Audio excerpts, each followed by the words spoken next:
Magandang umaga po. Muli po yung lingkod, si Chef Roy.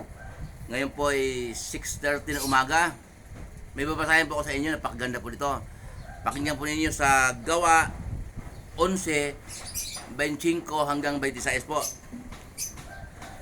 Nagpunta si Bernabe sa Tarso upang hanapin si Saulo, at nang kaniyang matagpuan ay isinama niya ito sa Antioquia.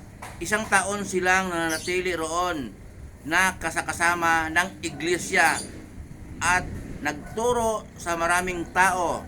Doon sa Antioquia, unang tinawag na Kristiyano ang mga tagasunod ni Jesus. Ayan po. Yung pong sinasabi na hinahanap ni Bernabe si Saulo, yung pong Saulo, si Pablo po yon. Noong hindi pa siya Kristiyano, hindi pa siya tinawag ng Diyos na apostol ni Jesus, ay ang pangalan ni Pablo ay Saulo. Okay. Siya po'y mayaman na binata.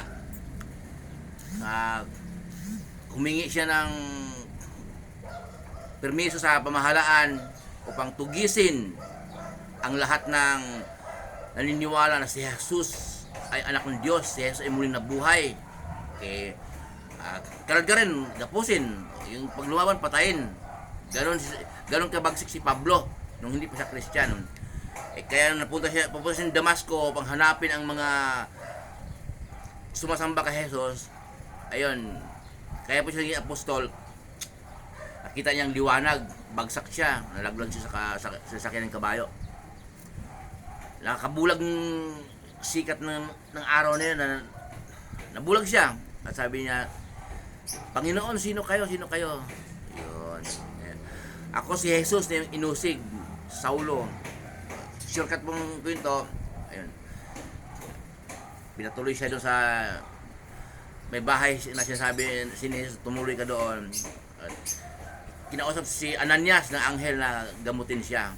Nung gumaling siya, si Saulo, naging Pablo siya, naglingkod sa Diyos. Kaya siya yung apostol. Tinawag ng Diyos na maging apostol ni Jesus. Ibig sabihin ng apostol, nakita at nakausap si Jesus ng personal. O yan, si Pablo. Pero nung panahon mo yun, si Jesus matagal na nakaakyat sa langit. Okay, matagal na nakaakyat sa langit. Kaya apostol pa rin si Pablo kasi nakausap niya, binulag na siya eh. Nakausap siya ni Jesus, nakita niya ang liwanag, narinig yung tinig ni Jesus. Kaya apostol siya. Ito po, kasama ni Bernabe, papunta sila sa Antioquia. At doon sa Antioquia, nagturo sila sa mga tao, sa maraming tao, isang taon sila natili roon. Kasama niya ang iglesia. Ibig sabihin, kasama niya ang iglesia. So ang iglesia po, hindi building, hindi lugar. Kaya kasama nila eh. Mga tao po yun na tinipon ng Diyos, kinahabagan, manampalataya, at mga kinahabagan ng Diyos, tinipon ng Diyos na mga manampalataya. Hindi po building, hindi lugar ng iglesia. Kung saan tayo sumamba, pag yung church na yan, pag walang tao yan, building lang yun, hindi iglesia. Kasi ang iglesia, tao eh. Ayan, kasama nila ang iglesia. So lumalakad. Mga tao yun. Pinagsama-sama ng Diyos na mayroon doong pastor na namumuno. Okay. Ngayon po, ang Diyos naglagay rin ng pastor, naglagay rin ng parking, nagtatraffic kasi nga mga sakyan sa iglesia sa paglinggo. Mga sumasamba, kailangan ayusin, tagadala ng tubig, tagalinis.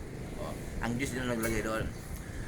So, ito pong sinabi na isang taon sila sa Antioquia, at doon sa Antioquia,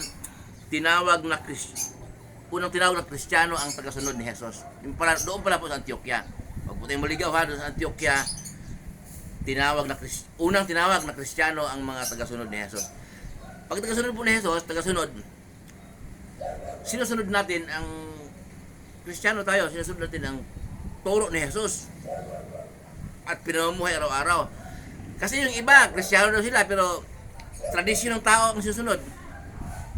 Biblical yun, sabi ni Jesus.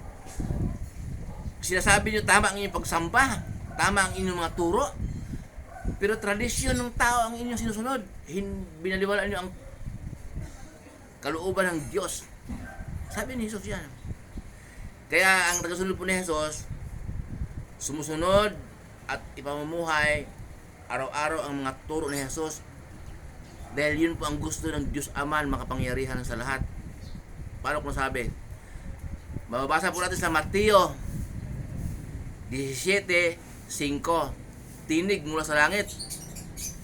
Narinig ng tatlong alagad ni Jesus, ito ang minamahal kong anak na lubos kong kinalulugdan, pakinggan ninyo siya. Ang tinutukoy ng Diyos na anak, si Jesus. Kaya pakinggan natin ang turo ni Jesus. Saan? Buong New Testament po. Mga ebanghelyo, mga salita ni Jesus. Ang ibig sabihin ng ebanghelyo, si Jesus at ang kanyang mga gawa at ang kanyang mga turo. Salita, ebanghelyo po yan. Mabasa po natin sa Mateo, Lucas, Marcos, Juan. Okay, yung gawa naman, Corinto, Colosas, Efeso, hanggang aklat ni Judas bagong pahayag, mga turo ng kanyang mga alagad, turo at patotoo ng kanyang mga apostol. Kasi bago umakyat ang ating Panginoong Hesus sa langit, kinausap niya ang kanyang mga apostol kung paano ako isinugo ng Ama, gayon din naman isinusugo ko kayo. Kaya nung umakyat ang ating Panginoong Hesus sa langit, tinuloy ng kanyang mga alagad ang pangangaral at patotoo